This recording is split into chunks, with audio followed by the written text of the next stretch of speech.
Welcome to the Monday Meltdown, where every Monday I have the conversations with you guys that I usually have with myself in the mirror. And it's Pride Month, so happy Pride Month, everybody. And that's what I want to speak about today. I want to speak about Pride Month, my experience in the world as a bisexual woman, a bit about what's going on in the world at the minute in terms of the LGBT community. So yeah, let's get into it.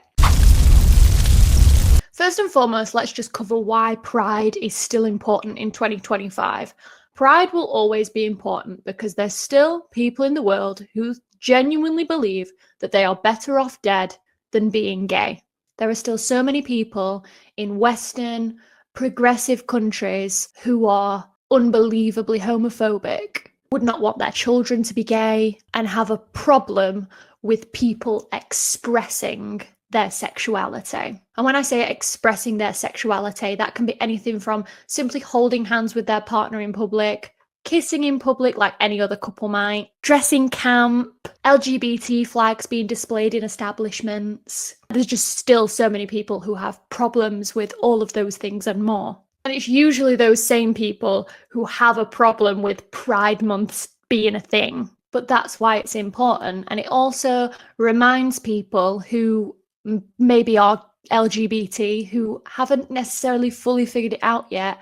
It reminds them that that's maybe something about themselves that they still need to think about and figure out. Because if it's not talked about, how can anybody who is LGBT ever realize it fully? They'll just be hella confused, not understanding what they're feeling inside and why, not understanding what the hell this is inside of them. Whereas if it's talked about, someone who's discovering their sexuality might be a little bit different than the average person's. It's like, oh, I've been taught about this, I've been prepared about this, I could be LGBT. And that's why I'm feeling a little bit different to other people around me. I'm 23 now, and I started to realize that I was probably bisexual when I was 13 years old. And how I learned what bisexual was is because we were taught about the LGBT community in school. It was very brief, it was very surface level, and it definitely could have been better. But when it was Pride Month, for example, one of our assemblies that month would be about LGBT, what it stands for, the L, the G, the B, the T, and what being gay means, what being a lesbian means, what being bisexual means, what being transgender means. And it was simply, people like this in the world exist, and that is okay. I think people get very worried, especially these days, could be indoctrinating to them, which just, for the most part, is just not the case. Being gay is not a choice, first and foremost. You are either literally LGBT or you're literally not. It's just a part of what you are. In the very same way that I was born a woman, I'm 5'6", shoe size 5, I'm also bisexual. So it isn't even something that you can be indoctrinated into. However, I do understand people's concerns about how this is being taught in schools to an extent, because it is such an important topic. It's important that it's done right. It's important that it's done tactfully. And the most tactful way to do it wouldn't necessarily be, little Timmy, you could be gay, you know. Join us, Timmy. Join the gays. Come on, Timmy, admit it. You're gay. But that obviously just goes without saying, and that isn't what's happening in schools. And that's never been what is happening in schools. You're giving children the tools and knowledge to be tolerant, accepting, better people. And then as said children grow up, they are armed with the information and the knowledge to then be able to make decisions about their own sexuality. The child grows up and realizes, oh, I'm gay. It's hopefully made it so much more easy for them to realize that fact because they've been armed with the tools and knowledge to know and understand what being gay is, what it means, and that it's okay. But yeah, if I didn't have these lessons in school, oh God, maybe I wouldn't have figured out that I was bisexual or really understood these feelings inside me. We're going to get onto it more in a minute, but my coming out story isn't as clean cut as, oh, I had a lesson in school, realised I was bisexual, came out at 13. No. But maybe it might have been more clean cut, and easier, and maybe I would have felt less confusion and shame if I'd have had even more lessons about it and even more affirmation from teachers. I went to a Christian church group at the time, and the people at said church were just like the kindest, loveliest people, in the sense that they just genuinely didn't have hate in their souls. But as well as being fed what I was being fed from my school about LGBT, I was equally getting fed information from my church group. And that added to my confusion a bit about what these feelings were and if it was okay or not. So to paint a picture, I'm 13 years old. I've realised that I'm probably bisexual. And I made a really stupid mistake, first and foremost. I wanted to test the waters of coming out to someone that I didn't necessarily trust or care about first, someone I wasn't necessarily close to, just to test the waters, see the reaction. Looking back, I understand the logic. Bad idea. So I came out to a random ass guy, I can't even remember his name, who I sat next to in year 8 maths. First of all, that poor boy, he must have thought, what the is going on? Why is this random ass gal coming out to me about being gay? But then also screw him, because he started laughing at me and started telling other people in the maths class. But of course that was going to happen. What the hell did I think was going to happen? And then I had to play it off being like, I was obviously joking. I also think, oh God, this is like actual secondhand embarrassment. I also think I named dropped the name of a girl that I fancied. Chloe, what were you thinking? It was not a wise move. And I don't know where I had the bravery or where that has gone. A few months after this, I remember being on a scout camp. Side rant, I did scouts, and it was a big like scout camp for all the different scout troops in the area. And in a different scout troop to my own, there was a boy who also went to mine and my friend's school. And I remember him just like dead ass asking me about it. In fact, no, one of my friends at the time thought it was funny to throw me under the bus when it got brought up. They were like, yeah, she is bisexual. She did fancy so-and-so whose name I'm definitely not going to drop again. And my closest friend at the time, who would have had my back, he wasn't on this scout camp. So I was truly alone. I remember crying myself to sleep in my tent that night. Looking back, I think part of that was brought on by my own actions, to be honest. I think I had it coming. The first actual friend that I did come out to was super supportive, super kind, super nice. I remember just crying though, like crying coming out. Oh God, it was so sad looking back. Like it was like the worst thing that I could be was gay. And I was so sad that I'd come to this realization that it was me. Because it would have been, ideally, it would have been just so much easier at the time if I wasn't. And I cried. She was round at my house for tea. And I just remember being like, yeah, I've got something to tell you. I'm bisexual. And I just burst out crying. And I remember her being like, oh my God, why are you crying? That's great. And she was also like really happy and proud that she was the first friend that I'd come out to. She felt really privileged that I'd trusted her with said information as well, which was amazing. I couldn't have asked for anything better, really. And then again, another thing I probably shouldn't have done looking back, but you live in, at 13, 14 years old, you live in life for the first time. We're all a little cringe at 13, 14 years old as well. So again, probably not the best way to proceed, but nonetheless, I did start then messaging people coming out. Because now that I'd got one down, I just wanted to get everyone down. And I started messaging people like, hey, so and so, waiting for them to reply. I've got something to tell you. I'm bisexual.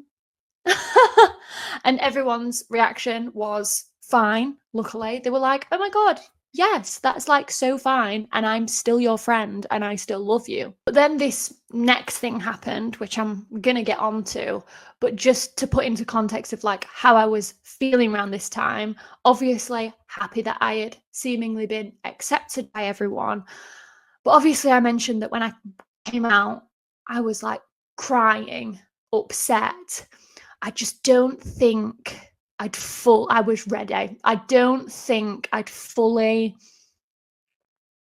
I just don't think I fully understood. I wasn't confident in my sexuality yet at all. I knew what my sexuality was, did not know how to deal with it. So this Wednesday night rolled around, and Wednesday nights were when I went to both my church group and Scouts. So church group was up first, and I remember subtly asking about what, in the church group's opinion, God thought about people being gay. And I knew the answer what I was hoping for. I knew the answer what I wasn't hoping for. And I kind of got something a little bit in between. So I was told that fundamentally, because it says so in the Bible, which now I know is heavily debated whether it actually says that in the Bible or not based on translations. And also, even if it does, it also says some wacky ass shit in the Bible. It's not something that we're meant to take literally. But nevertheless, at the time, I was told that fundamentally, because it says so in the Bible, being gay is a sin. And in terms of being gay, that would mean acting upon gayness. And my youth leader told me an anecdote about a friend that he had who was gay, and he was still friends with him. He still loved him the same as he would love anybody else. But his friend is gay, and his friend knows that to act on that would be a sin. So he doesn't, and that's very hard for him sometimes. But that's what he does. And then my youth group leader kind of cottoned on to what I was trying to get at. And he was like, if you ever want to talk to me about like anything, I'm always here. And I just went really quiet and I was like, I know. And this was towards the end, so I kind of remained quiet for the rest of the time. And then me and my friends went to Scouts. Looking back, obviously I've said in this video that the people at that church were so kind and didn't have hate in their souls at all.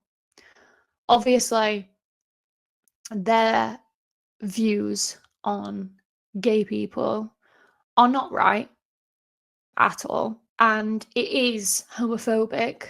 But looking back, I've always found comfort in the fact that it wasn't hateful. It's not perfect by any means whatsoever, but it wasn't hateful. I was still met with love and compassion, and it was misplaced, but I was met with it nonetheless. And that's what I mean when I kind of like, I know the reaction that I wanted, which was just like full acceptance, being like, yeah, oh my God, yes, be gay. God loves a queer. And I knew the action that I didn't want, which was like, you're going to hell. And I got something a little bit in between. But to take a positive from that really crappy situation, it has shown me that religion is no excuse for hateful homophobia towards gay people. A lot of people will use their religion as an excuse to be hateful towards gay people. And I have like a living real life example of the fact that that doesn't need to be the case. You can think what you want because of your religion. That is your right. Doesn't make it right, but you can think whatever you want nonetheless. But you do not have to be hateful and outspoken and nasty. And the experience that I had with my church is living proof of that. So now, whenever I hear or see anybody spouting actual hate and anti-LGBT rhetoric in the name of God, I know for a fundamental fact it's just an excuse, because the people I knew would never do that. And that is something that I've been able to take from that situation, a silver lining, if you will. So after that, heading to Scouts, I was pretty damn upset, to be honest. I didn't know how to process my emotions.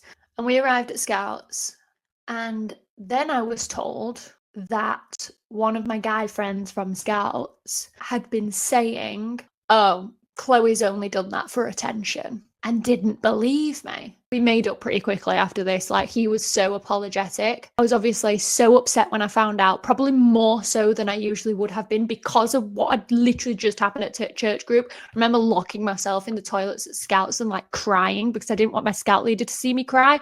But obviously locking myself in the toilets caught a little bit of attention, and I can't remember exactly when, but I essentially went back into the closet.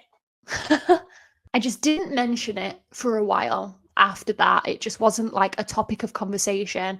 And then when it was ever brought up again, I kind of like felt really embarrassed about it. And I was like, oh no, that was a whole thing. Like, yeah, I'm not bisexual. I ended up explaining it off, like being like, oh, I just had like so much anxiety and felt really insecure about myself. So when I was looking at all like these other girls, I was thinking, oh, I wish I looked like them, because like they're so beautiful, and because my anxiety was so strong, it just like, I just confused myself. I was confused, and I mistook those feelings of wanting to be them or wanting to look like them as like bisexual feelings, which it wasn't. And I went back in the closet for 6 years. And then I moved to college. I was really lucky. I was able to go to a drama college to train in acting. It was a couple of cities over from where I live, and you had to audition to get in. I was the only person from my school to end up going to that college, so I didn't know anybody, and it was such a progressive place. We had in-depth LGBT lessons about sexuality, sexual identity. So it gave me, my brain, kind of like a little reminder that this was something deep in the back of my brain that maybe needed to put its hand up and be like, oh, remember me, and consider again. I came to kind of accept that I probably did fancy girls, but I just didn't know about the label bisexual. And I remember having like a tutorial assembly type thing about the LGBT community and sexual identity. And we basically got taught that like sexuality is like so fluid. And like, yeah, there are all these labels. You don't have to adhere to any of them though if you don't want to. Like, there will never be enough accurate labels for every person's sexuality in the world, because it's just that fluid. And being like taught this, like having your teachers like tell you this as like a fact, was like mind-blowing, because I was like, no one's explained it to me like that before. But she was like, if you want to identify as straight, but then you want to kiss people of the same sex, go for it. That's fine. You don't have to like label yourself for anyone if you don't want to. You can say you're straight as a woman and like girls. And I remember being sat there and thinking, oh, I feel so much better about feeling a little bit confused now, because now I just felt really affirmed. I was like, I can say that I'm straight without feeling like a fraud now, without feeling that people are going to like watch for any ounce of gayness and be like, you're not straight. And I remember by the end of college, I was pretty, so bearing in mind, end of college, I was like 18. I remember getting his results in like the August after we finished, and having a party at a friend's house, and the idea of sex, the conversation of sexuality got brought up again. And I was like, yeah, I definitely do like girls. I'm not there with the bisexual label yet. I'm just identifying as, you know, I'm straight, but I dabble in women. And then after leaving college and maybe a year and a bit later, time is the biggest healer. And just after simply time passing, I just slowly but surely became confident in I am bisexual. Full circle moment. Started at one point, did a full 360 and got to the exact same point, but in a much more positive way this time. Like I was actually confident in my sexuality. And then I've been open about it ever since. And I enjoy Pride Month now because it makes me feel seen. Because if I'd had never had Pride Month when I was in school and my school had never done anything during Pride Month to kind of like educate the masses, I might not have got here to the place that I am now as quickly, which is a place where I'm just like, yeah, I'm bisexual. That's a pretty cool fact about me. I'm LGBT, baby. But now in 2025, this is like a little bit of a bittersweet Pride Month because it's Pride Month. Yay!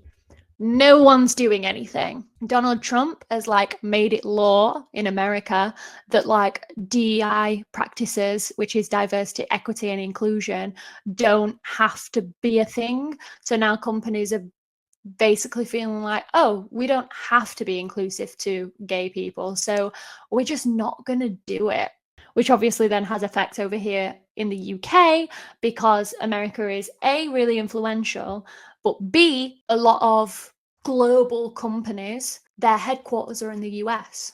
So the headquarters, the people right at the top, they're American. They're going to follow the laws, the regulations, the advice given to them across the pond, which then affects the whole company across the whole world.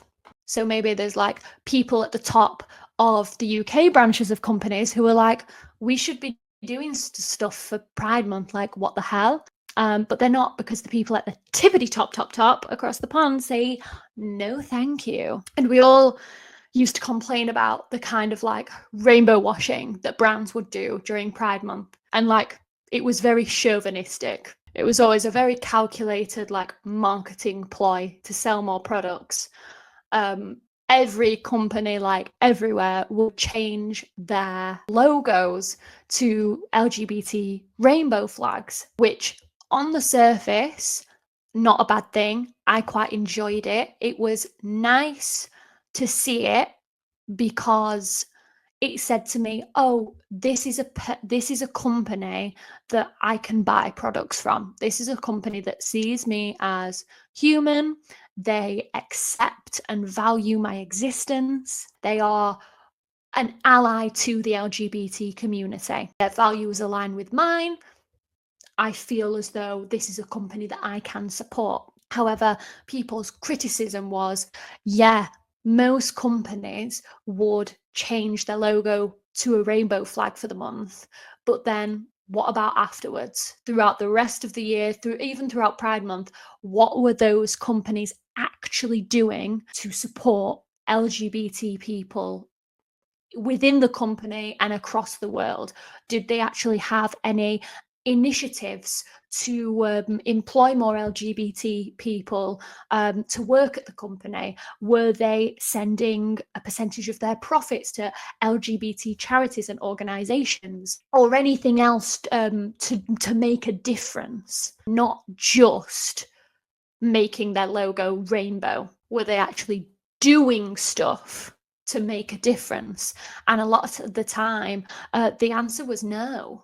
The literal only thing some companies were doing were making the logo rainbow. And that is when it was like an eye roll situation, because it was like, you're just doing it to be chauvinistic and to kind of almost con LGBT people and allies into thinking that you as a company are an ally and you love LGBT people.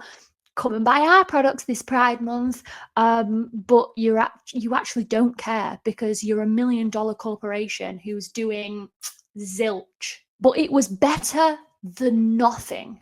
It was like nothing, and then a step up would be doing nothing but changing your profile to Pride to, at the very least, show some support and acceptance that LGBT people are real and exist. And then the step up from that were like, you know, actually doing things to then support LGBT people and charities and stuff like that. Changing the profile picture to the rainbow flag was the bare minimum, like acknowledging that it's Pride Month and acknowledging that LGBT people exist. And no one's even done that this year. I have seen no rainbow flags. And it's like, this isn't what we meant. We wanted you to do more. We wanted you to do better. We didn't ask you to do less. A lot of Pride events across the UK have had to be cancelled completely this month because companies and sponsors, financial supporters that said events rely on to be able to run and to be able to happen, they've pulled out. Not because they can't, but because legally they don't really have to anymore. And it's like, wow, deep down, homophobia is so still like deep rooted within people. Like, if we don't have Pride Month and we don't have regulations that almost shame people into including LGBT people, we won't be included, not even in Pride Month. So yeah, people can complain that, oh, why is Pride Month a thing? We don't need Pride Month. Yes, we do. Otherwise, LGBT people don't get a look in. Pride Month is also just fun for everyone. It's a time that should bring people together and just be like, whoever you are, whatever your sexuality, whether you are in the LGBT community or out, let's just all come together, lift each other up, and celebrate love. So yeah, that's a little bit of food for thought. But to end on more of a positive note, let's give a warm gay ass clap to some of the companies that are supporting LGBT this Pride Month. First up, we have Levi's. They're a long-time supporter of the LGBT community. They have a new Pride collection out, and they also give an annual donation of $100,000 to Outright International. We've also got Puma. They've got a 2025 Pride collection. Puma also have a long-standing partnership with the Trevor Project. Abercrombie & Fitch also have a new Pride collection and have over the years donated, I think it's like $5 million to the Trevor Project again. Hollister is another one with a lovely Pride collection this year. They've donated $400,000 to GLSEN. And finally, Apple. They've released another lovely Pride collection this year and continue to financially support many charitable organisations to support LGBT communities. So thank you for coming to the Monday Meltdown this week. I hope you enjoyed, and happy Pride Month. I've been drinking a Coca-Cola this week. Let me know what drink you've been having for the Meltdown this week down in the comments below. Also, let me think what you thought of today's topics, your opinions on it. Also, any topics that you'd like me to cover in future Meltdowns. If you did like today's Meltdown, please like and subscribe. I also make cool videos over on Instagram and TikTok. And if you are going to stick around, then I will see you next week for another Meltdown. Bye!